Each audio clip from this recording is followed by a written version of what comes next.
తర్వాత does it make sense or not. అంటే government heavy incentives ఇచ్చినా but it's a tough time for solar industry.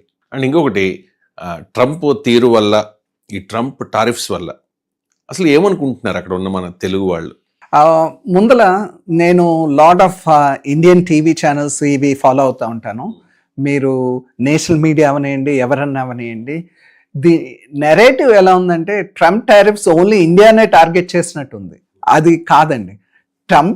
President Trump is not targeting one country, he's targeting every possible country. ఇప్పుడు China తీసుకోండి, Japan తీసుకోండి, Mexico తీసుకోండి, Canada తీసుకోండి, European union తీసుకోండి, Russia మీద అది ఎప్పుడూ ఉండేవి టారిఫ్స్. సో ప్రతి కంట్రీ మీద ఉంది. కాకపోతే ప్రెసిడెంట్ ట్రంప్ ఈజ్ ఆల్సో, మనందరికీ తెలుసు ఆయన కొంచెం ఈగోస్టిక్ పర్సన్. ఆపరేషన్ సింధూర్ అయిన దగ్గర నుంచి ఆయనకి ఆ క్రెడిట్ ఇవ్వలేదన్న కోపంతో అడిషనల్ టారిఫ్స్ వేస్తాం వల్ల, that friendly country. Main surprising ఏంటంటే ఇప్పుడు టారిఫ్స్ అవన్నీ అభిప్రాయ విభేదాలు ఉన్న దేశాల మీద వేయాలి, అంతేగాని ఫ్రెండ్లీ నేచరు అంటే కలిసి కొలాబరేట్ చేసే కంట్రీస్ మీద కాదు. అలాంటిది ఇండియా మీద వేసేసరికి అంటే ఇండియన్ ప్రజలే కదా, అమెరికన్ ప్రజలకు కూడా చాలా డౌట్ వచ్చింది, ఏంటి ఎందుకు ఇలా వేస్తున్నారని. అమెరికా అంటే చాలా ఫ్రెండ్లీ నేషన్ టు ఇండియా. ఎందుకంటే చాలా మంది భారతీయులు అమెరికాలో ఉంటున్నారు, మీలాంటి వాళ్ళు చాలా కంఫర్ట్గా ఉన్నారు, ఎందుకంటే రెండు కూడా ప్రజాస్వామ్య దేశాలు కాబట్టి.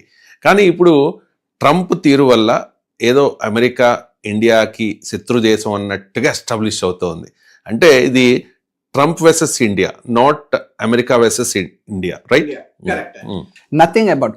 ఎందుకంటే lot of Americans they value Indian contribution to American economy కూడా అండి.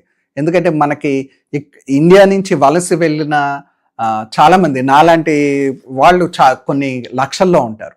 సో మన ఇండియన్ కమ్యూనిటీ ఏంటంటే మనం అంతా peace loving people.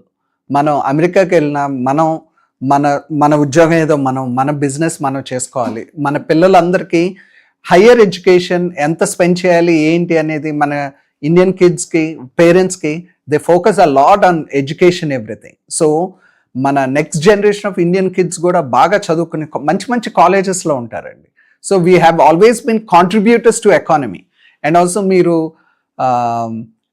Innovation technology side patents identification అంటే ఫైలింగ్ అని ఇవన్నీ తీసుకున్నా there is lot of contribution by Indian community to American economy.